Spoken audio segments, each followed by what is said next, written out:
আনফিকু ফি সাবিলিল্লাহ, ও বান্দা তোমরা আমি আল্লাহ তাআলার রাস্তায় খরচ করো, ব্যয় করো। ওয়ালা তুলকু বিআইদিকুম ইলা তাহলুকাতি, তোমরা নিজেদেরকে নিজের হাত দিয়ে ধ্বংস করে দিও না। ওয়া আহসিনু, নেক কাজ করো, ভালো কাজ করো। কেননা আল্লাহ পাক রব্বুল আলামিন বলেন ইন্নাল্লাহা ইউহিব্বুল মুহসিনিন, যেই সমস্ত বান্দারা ভালো কাজ করে আমি আল্লাহ তাআলা তাদেরকে মহব্বত করি, ভালোবাসি। এই জন্য বেশি বেশি ভালো কাজ করার দরকার। আল্লাহ পাক রব্বুল আলামিন আমাদেরকে বেশি বেশি ভালো কাজ করার তৌফিক দান করেন, বলেন আমিন। নবী সাল্লাল্লাহু আলাইহি ওয়াসাল্লাম হাদিস করেন, হযরত আবু হুরায়রা থেকে বর্ণিত, عن أبي هريرة رضي الله تعالى عنه قال قال رسول الله صلى الله عليه وسلم ما من يوم يصبح العباد فيه الله পাক রব্বুল আলামিন নবীর মাধ্যমে জানিয়ে দেয়, প্রতিদিন সকালবেলা যখন বান্দা ঘুম থেকে উঠে জাগ্রত হয়, জাগ্রত হওয়ার পর আল্লাহ পাক রব্বুল আলামিন আসমান থেকে দুইজন ফেরেশতা নাযিল করেন, দুনিয়ার জমিনে অবতরণ করেন। ইল্লা মালাকাইনে ইয়ানজিলানে, দুইজন ফেরেশতা দুনিয়ার জমিনে অবতীর্ণ হয়। ফায়াকুলু আহাদুহুমা, দুইজনের মধ্যে একজন আল্লাহ তাআলার কাছে দোয়া করে, আল্লাহুম্মা আ'তি মুনফিকান খলাফান, ও আল্লাহ যেই সমস্ত বান্দা দান করে তাদেরকে তুমি উত্তম বিনিময় দান করো। ওয়ায়াকুলুল আখিরু, আরেকজন ফেরেশতা দোয়া করে, আল্লাহুম্মা আ'তি মুমসিকান তালাফান, ও আল্লাহ যেই সমস্ত মানুষগুলি কৃপণতা করে, কিপটামি করে, ধন সম্পদ চুপে চুপে রেখে দেয়, গচ্ছিত করে রেখে দেয়, সঞ্চয় করে রেখে দেয়, আল্লাহ তুমি তাদেরকে ধ্বংস করো। প্রতিদিন এইভাবে দুইজন ফেরেশতা ফজর থেকে মাগরিব, আবার মাগরিব থেকে এশা, এবারে মাগরিব থেকে ফজর, এভাবে প্রতিদিন দুইজন ফেরেশতা দুনিয়ার জমিনে অবতীর্ণ হয়। আর বান্দার জন্য একজন দোয়া করে, আল্লাহুম্মা আ'তি মুনফিকান খলাফান, আল্লাহুম্মা আ'তি মুমসিকান তালাফান, ও আল্লাহ যেই সমস্ত বান্দাগুলি দান করে তাদেরকে তুমি উত্তম বিনিময় দান করো, আর যেই সমস্ত বান্দাগুলি কৃপণতা করে তাদেরকে তুমি ধ্বংস করো। খলাফান শব্দের অর্থে এখানে দুইটা ব্যাখ্যা পাওয়া যায়। এই যে ফেরেশতা দোয়া করলো, আল্লাহ যেই সমস্ত বান্দাগুলি দান করলো তাদেরকে তুমি উত্তম বিনিময় দান করো। উত্তম বিনিময় দান করার দ্বারা দুনিয়ার জমিনে আল্লাহ তাআলা ওই বান্দাকে সম্পদের প্রাচুর্যময় লাভ করবে এবং পরকালে বান্দা জান্নাত লাভ করবে। আর তালাফান শব্দের অর্থ দ্বারাও দুইটা অর্থ বোঝায়। এক নাম্বার অর্থ, বান্দা যে কৃপণতা করলো, এই কৃপণতার কারণে আল্লাহ তাআলা বান্দার ধন সম্পত্তি ধ্বংস করে দিবে। দুই নাম্বার, বান্দা জান্নাত থেকে বিরত থাকবে, অর্থাৎ জাহান্নামে যাওয়ার আশঙ্কা আছে। কত বড় কথা! আল্লাহ পাক ফেরেশতাদের দান করলে কি ফজিলত রয়েছে, আর কৃপণতার কি শাস্তি রয়েছে, তার কি নিন্দনীয় রয়েছে, সে বিষয় নিয়ে আপনাদের সামনে আজকে কথা বলব। দান করার দ্বারা আল্লাহ পাক রব্বুল আলামিন বান্দাকে প্রিয় করে নেয়, বান্দা আল্লাহ তাআলার প্রিয় হয়। শুধু আল্লাহ তাআলার প্রিয় হয় না, মানুষেরও প্রিয় হয়। শুধু মানুষেরই প্রিয় হয় না, আল্লাহ তাআলা বান্দার জন্য জান্নাতটাকে দিয়ে দেন। সুবহানাল্লাহ। এইজন্য আল্লাহ পাক রব্বুল আলামিন কোরআনুল কারীমের মধ্যে বলেন, ওয়া আনফিকু ফি সাবিলিল্লাহ, তোমরা আল্লাহর রাস্তায় খরচ করো। ওয়ালা তুলকু বিআইদিকুম ইলা তাহলুকা, তোমরা নিজেদেরকে ধ্বংস করে দিও না তোমাদের হাত দিয়ে। তোমরা আল্লাহ তাআলার রাস্তায় দান করো, নিজেদেরকে ধ্বংস করে দিও না। ওয়া আহসিনু, নেকের কাজ করো, ভালো কাজ করো। ভালো কাজ করলে কি হবে?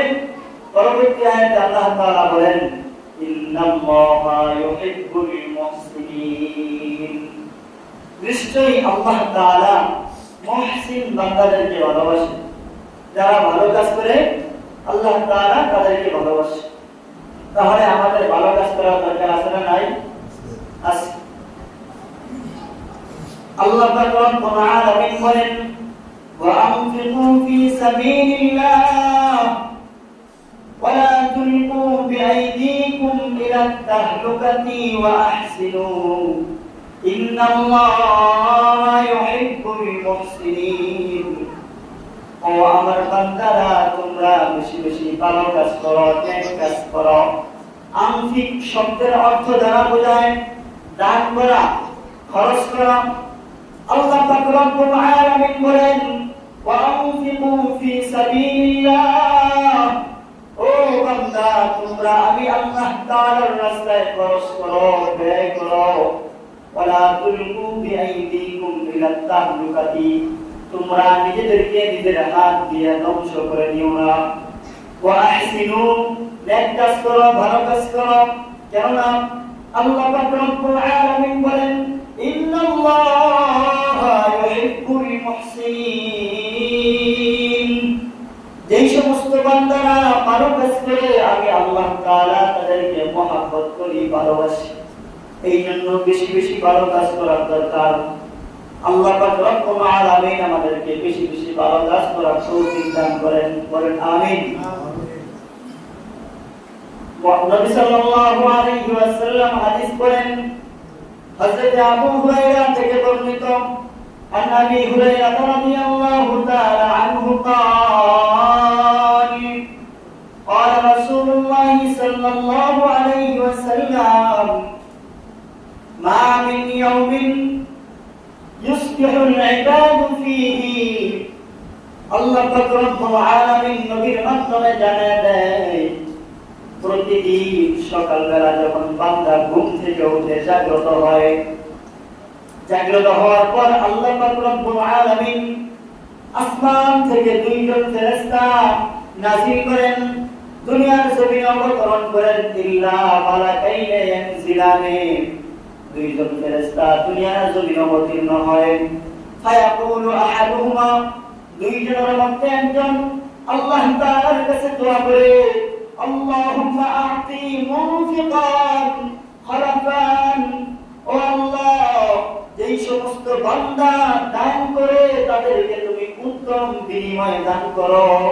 ওয়ায়াকুলুল আখিরু, আরেকজন ফেরেশতা দোয়া করে, আল্লাহুম্মা আ'তি মুমসিকান তালাফান, ও আল্লাহ যেই সমস্ত মানুষগুলি কৃপণতা করে, কিপটামি করে, ধন সম্পদ চুপে চুপে রেখে দেয়, গচ্ছিত করে রেখে দেয়, সঞ্চয় করে রেখে দেয়, আল্লাহ তুমি তাদেরকে ধ্বংস করো। প্রতিদিন এইভাবে দুইজন ফেরেশতা ফজর থেকে মাগরিব, আবার মাগরিব থেকে এশা, এবারে মাগরিব থেকে ফজর, এভাবে প্রতিদিন দুইজন ফেরেশতা দুনিয়ার জমিনে অবতীর্ণ হয়। আর বান্দার জন্য একজন দোয়া করে, আল্লাহুম্মা আ'তি মুনফিকান খলাফান, আল্লাহুম্মা আ'তি মুমসিকান তালাফান, ও আল্লাহ যেই সমস্ত বান্দাগুলি দান করে তাদেরকে তুমি উত্তম বিনিময় দান করো, আর যেই সমস্ত বান্দাগুলি কৃপণতা করে তাদেরকে তুমি ধ্বংস করো। খলাফান শব্দের অর্থে এখানে দুইটা ব্যাখ্যা পাওয়া যায়। এই যে ফেরেশতা দোয়া করলো, আল্লাহ যেই সমস্ত বান্দাগুলি দান করলো তাদেরকে তুমি উত্তম বিনিময় দান করো। উত্তম বিনিময় দান করার দ্বারা দুনিয়ার জমিনে আল্লাহ তাআলা ওই বান্দাকে সম্পদের প্রাচুর্যময় লাভ করবে এবং পরকালে বান্দা জান্নাত লাভ করবে। আর তারাফান শব্দের অর্থ দ্বারাও দুইটা অর্থ বোঝায়। এক নাম্বার অর্থ, বান্দা যে কৃপণতা করলো, এই কৃপণতার কারণে আল্লাহ তাআলা বান্দার ধন সম্পত্তি ধ্বংস করে দিবে। 2 নাম্বার, বান্দা জান্নাত থেকে বিরত থাকবে, অর্থাৎ জাহান্নামে যাওয়ার আশঙ্কা আছে। কত বড় কথা! আল্লাহ পাক ফেরেশতাদের মাধ্যমে বান্দার জন্য বদদুয়া করায়, দোয়া করায়। এই সমস্ত মানুষগুলি দান করে আল্লাহ তাদের জন্য দোয়া করায়। এই সমস্ত মানুষগুলি দান করে না, কৃপণতা করে আল্লাহ তাদের জন্য বদদুয়া করায় ফেরেশতাদের মাধ্যমে। নবীজির স্ত্রী, নবীজির শালিকা আসমা বিনতে আবু বকর রাদিয়াল্লাহু তাআলা আনহা, ওনাকে নবীজি বলেন, ও আসমা আনফিকি ওয়ালা তুহসি ফায়ুহসি আল্লাহু আলাইকি। ও আসমা, তুমি খরচ করতে থাকো, হিসাব করো না। যদি তুমি হিসাব করো তাহলে আল্লাহ তোমাকে দেওয়ার বেলায় হিসাব করবে। পরে বলেন, ওয়ালা তুআই ফায়ুআই আল্লাহু আলাইকি। ও আসমা, তুমি ধরে রেখো না, সম্পদকে সঞ্চয় করে রেখো না। যদি সম্পদকে সঞ্চয় করে রেখো, ধরে রাখো, তাহলে আল্লাহ তোমাকে দেওয়ার বেলায় ধরে রাখবে, আল্লাহ সঞ্চয় করে রাখবে, আল্লাহ তোমাকে দিবে না। এরপরে বলেন, ইফতাহি মাসতাতি, যথাসম্ভব যতটুকু সম্ভব তুমি দান করো, আল্লাহর রাস্তায় ব্যয় করো, দান করো। এবার আসেন, আল্লাহর রাস্তায় দান করব যতটুকু সম্ভব বলেছে। এখানে আল্লাহর পয়গম্বর সাল্লাল্লাহু আলাইহি ওয়াসাল্লাম মানুষ, গরিব মানুষের জন্য একটা সুযোগ দিয়ে দিয়েছে। বলেছে যথাসম্ভব দান করো, যতটুকু সম্ভব দান করো। খরচ করো না, হিসাব করো না, ধরে রেখো না, তাহলে আল্লাহ তোমার ব্যাপারে ধরে রাখবে। আর যথাসম্ভব যতটুকু সম্ভব দান করো। এই জন্য আমরা অনেক সময় পিছিয়ে যাই, যে আমি গরিব মানুষ, মসজিদে যদি 10 টাকা দেই কেমন দেখা যায়, অবহেলার জন্য পিছিয়ে যাই। আসলে পিছিয়ে যাওয়া না, যদি আপনি আমি 10 টাকা দান করি, আল্লাহ পাক রব্বুল আলামিন কোরআন কারীমের আয়াতে বলেন, وَإِن تَكُ حَسَنَةً يُضَاعِفْهَا وَيُؤْتِ مِن لَّدُنْهُ أَجْرًا عَظِيمًا।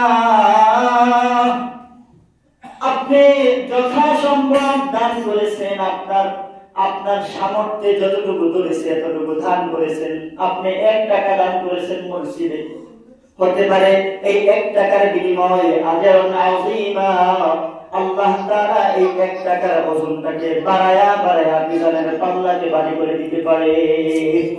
সুবহানাল্লাহ। এই জন্য এই দখিল মাসতাতি, নবীজি বলেন যতটুকু সম্ভব দান করো।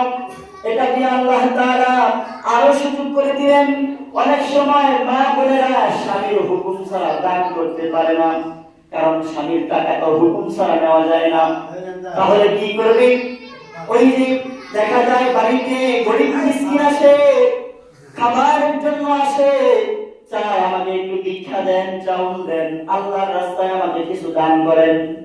দেখা যায় মানুষগুলি, ওই স্ত্রীরা বাড়িতে, আম্মা জানেরা গরিব মানুষদেরকে অল্প অল্প খাবার দেয়। এটা তার যতটুকু সম্ভব সে এটা করেছে। এই জন্য এই যে অল্প দান করলো, এটার জন্য স্বামীর হুকুমের প্রয়োজন লাগে না, এটা আল্লাহ তাআলা জায়েজ করে দিয়েছে। আপনার পারমিশনের দরকার নাই। ঘরে একটু ভিতরে ভাত আছে, পাইলের ভিতরে ভাত আছে, পাইলে ভাত দিয়ে দিল গরিব মানুষ আসতে খাওয়ার জন্য। 10 টাকা আছে দিয়ে দিল গরিব মানুষের জন্য। আল্লাহ তাআলা বলেন, ওয়াইন তাকু হাসানাতান ইউদাইফহা ওয়া ইউতি মিন লাদুনহু আজরান আযীমা। এই যে যথাসম্ভব দান করিও, যতটুকু সম্ভব দান করিও, এই দানের বিনিময় আমি আল্লাহ তাআলা আজরান আযীমা, উত্তম বিনিময় দিয়া দিব। সুবহানাল্লাহ। হাদিসে কুদসিতে আল্লাহ তাআলা বলেন, আবু হুরায়রা রাদিয়াল্লাহু তাআলা আনহু থেকে হাদিস বর্ণনা, قال رسول الله صلى الله عليه وسلم قال الله تعالى أنفق يا ابن آدم أنفق عليك। আল্লাহ পাক রব্বুল আলামিন নিজে ডাক দিয়ে বলেন, হে আদম সন্তান, তোমরা আমার উদ্দেশ্যে আমার রাস্তায় ব্যয় করো, আমার জন্য ব্যয় করো, আমার জন্য খরচ করো। উনফিক আলাইকা, আমিও তোমাদের জন্য খরচ করব। অর্থাৎ আমরা দুনিয়ার জমিনে দান করব, আল্লাহ তাআলা আমাদেরকে দান করবেন। আল্লাহ তাআলা আপনাকে আমাকে দান করবেন। আমি আপনি যখন দুনিয়ার জমিনে দান করব, তখন আপনার জন্য আমার জন্য আল্লাহ তাআলা দান করবেন। আল্লাহ আপনার আমার সম্পদকে বাড়ায় দিবেন। হযরত আবু হুরায়রা রাদিয়াল্লাহু তাআলা আনহু থেকে আরেকটি হাদিস পাওয়া যায়, সাহাবায়ে কেরাম, সমস্ত সাহাবায়ে কেরাম এক জায়গায় বসা। এমন সময় একজন সাহাবী প্রশ্ন করল, ইয়া রাসূলুল্লাহ, কোন দানটা সবথেকে বেশি উত্তম? আল্লাহ তাআলার কাছে কোন দানটা সবথেকে বেশি প্রিয়? আল্লাহর পয়গম্বর সাল্লাল্লাহু আলাইহি ওয়াসাল্লাম বলেন, ওই দানটা সবথেকে আল্লাহর কাছে প্রিয় যেই দানটা তুমি সুস্থ অবস্থায় করো, তুমি সুস্থ অবস্থায় করো, সচ্ছল অবস্থায় করো।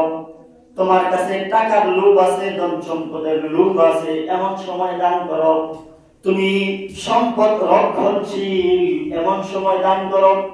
এমন সময় দান করো না যে তোমার মৃত্যু চলে আসছে, তোমার প্রাণ উষ্ণাগত হয়ে গেছে, তোমার কণ্ঠনালীতে রূপ চলে আসছে, এমন সময় তুমি বলতেছো, আমার এই জমি অমুকের, আমার এই জমি অমুকের জন্য দিয়ে গেলাম। অথচ এমন সময় ওই সমস্ত সম্পদগুলি তাদের হয়ে গেছে। তোমার বলা লাগবে না, তুমি মারা যাবে, তোমার সমস্ত সয় সম্পত্তি তোমার সন্তানের হয়ে যাবে, তোমার ওই সময় আর বলা লাগবে না। কিন্তু তোমার দানটা কখন ভালো হবে? যদি তুমি ভালো দান করতে চাও, পিওর দান করতে চাও, মহব্বত নিয়ে দান করতে চাও, আল্লাহ তাআলা বলেন, লান তানালুল বিররা হাত্তা তুনফিকু মিম্মা তুহিব্বুন। আল্লাহ তাআলা বান্দার দানকে কবুল করে, আর ওই দানটা হলো সবথেকে স্বচ্ছ দান, যেটা আল্লাহ তাআলার জন্য বান্দা মহব্বতের বস্তুটাকে দান করে। কারণ যখন আপনার বয়স 35-40, তখন কিন্তু মানুষের ভিতরে টাকার লোভ থাকে, তখন কিন্তু মানুষের ভিতরে ক্ষমতার লোভ থাকে, তখন কিন্তু তার শরীরটা সুস্থ থাকে, আর এমন সময় দান করতে মন চায় না। এটা মানুষের একটা খাসলত। মানুষ সম্পত্তি সঞ্চয় করবে, এটা মানুষের খাসলত। আর সম্পত্তি সঞ্চয় করা এটা যুক্তিযুক্ত, সম্পত্তি সঞ্চয় করা লাগবে। কিন্তু এই অবস্থায় সম্পত্তি সঞ্চয় করেছে, আবার সম্পত্তির প্রতি লোভও আছে, এই সময় সুস্থ আছে, যদি এমন সময় দান করে, আল্লাহ তাআলা এই দানটাকে বেশি প্রিয়। আল্লাহ তাআলার কাছে এই দানটা বেশি প্রিয়। আপনি মরার সময় হাজার হাজার টাকা দান করার থেকে সুস্থ অবস্থায় 10 টাকা, 5 টাকা, 100 টাকা, 1000 টাকা দান করা অনেক উত্তম। এই জন্য আমাদের দান করতে হবে সুস্থ অবস্থায়, সচ্ছল অবস্থায়, সবল অবস্থায়, এমন অবস্থায় যেন আমাদের দান না হয় যে সময় আমাদের অবস্থা একেবারে সিরিয়াস, এখন আর আমার এই সম্পত্তির প্রতি পাওয়ার থাকে না। আপনি মরার আগে আগে যদি বলেন, এই সমস্ত সম্পত্তিগুলো আমি দান করে দিলাম, আপনার সমস্ত সম্পত্তিগুলো দান হবে না। কারণ আপনার সমস্ত সম্পত্তিগুলোর ভাগ তার সন্তানের প্রতি আছে। আপনি যদি বলে যান, কার্যকারিতা হবে না। কার্যকারিতা হবে 3 ভাগের 1 ভাগ, বাকি 2 ভাগ সন্তান তার পাবে। এই জন্য আপনি বড়জন সমস্ত সম্পত্তি থেকে 3 ভাগের 1 ভাগ দান করতে পারবেন মরার সময়, এর বেশি পারবেন না। যদি এর বেশি করেন, কিন্তু আল্লাহ কবুল করবেন না। আপনি অনেক দান সম্পত্তি করে ফেলাইতেছেন, মরার সময় আইছে, এখন সব দান করে দিলেন, সব দান আপনার কবুল হবে না। সর্বোচ্চ আপনার 3% থেকে 1% কবুল হবে, বাকি 2% পরিবারের জন্য থেকে যাবে। আপনার সম্পত্তি 3 ভাগের 1 ভাগ কবুল হবে দানের জন্য। এই জন্য যদি আল্লাহ তাআলার কাছে প্রিয় হতে চাই, যদি আল্লাহ তাআলার কাছে প্রিয় হতে চাই, তাহলে আমাদের কি করতে হবে?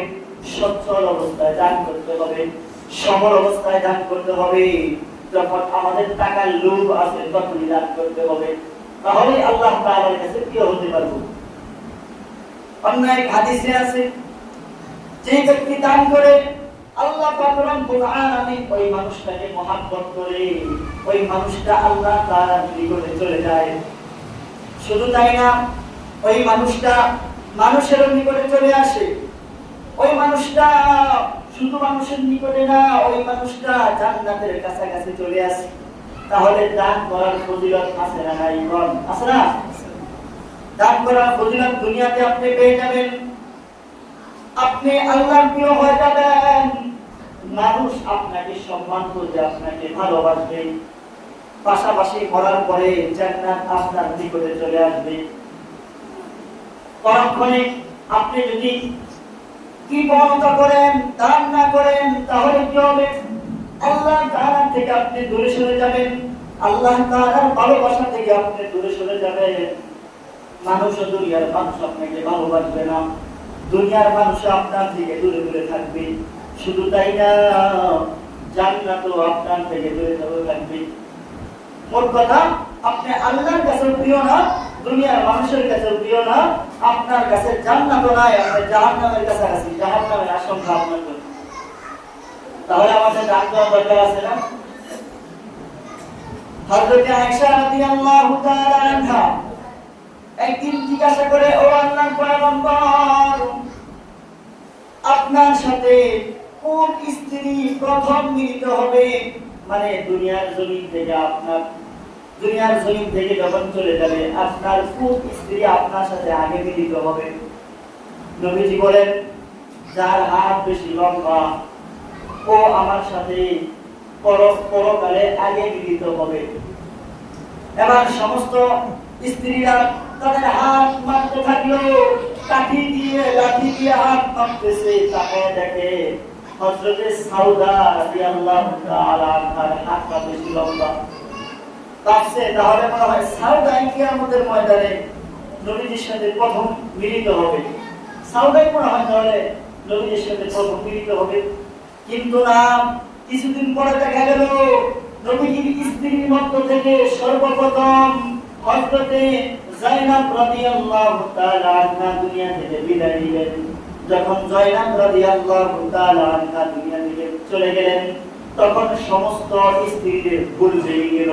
হায়রে, আমরা যেই ধারণা করেছি হয়তো হাত লম্বা হিসাবে হযরত সাউদা আগে দুনিয়া থেকে যাওয়ার কথা ছিল, না না না, আমরা যে হাত লম্বা ভেবেছি এই হাত লম্বা না, আসলে দানের হাত লম্বা বোঝানো হয়েছে। আর যায়েনব রাদিয়াল্লাহু তাআলা আনহার হাত দানের দিক দিয়ে অনেক লম্বা ছিল।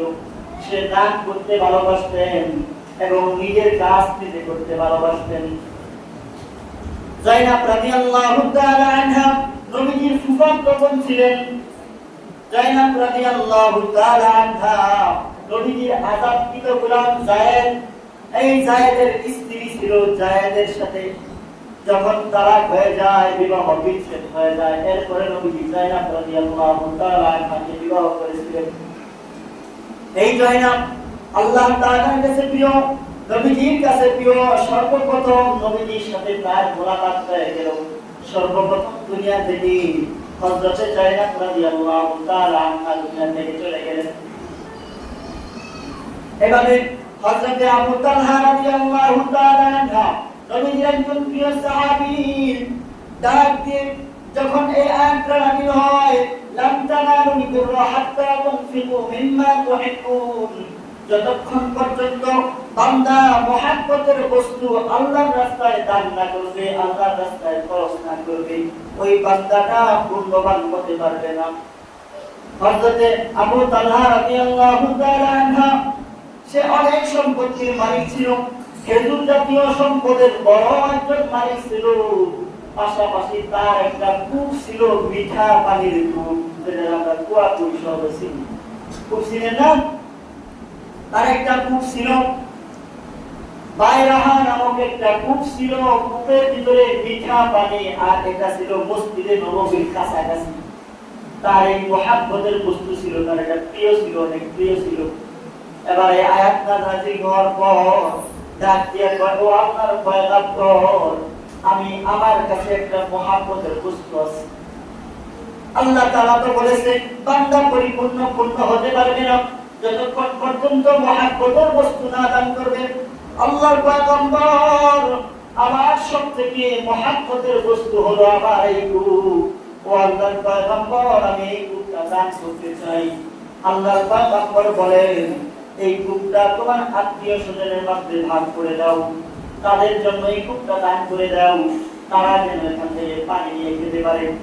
সাথে সাথে এই কূপটা তার আত্মীয় স্বজনের নামে লিখে দিল, করে দিল, তার আত্মীয় স্বজনের নামে দান করে দিল।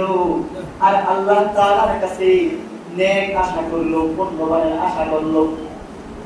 তাহলে দানের ফজিলত আছে না নাই? যারা বলেন না আছে না নাই? আবু বকর রাদিয়াল্লাহু তাআলা আনহু ইতিহাস যদি পড়ে দেখেন, আবু বকর কি আল্লাহ কেন এত দামি বানাইছে?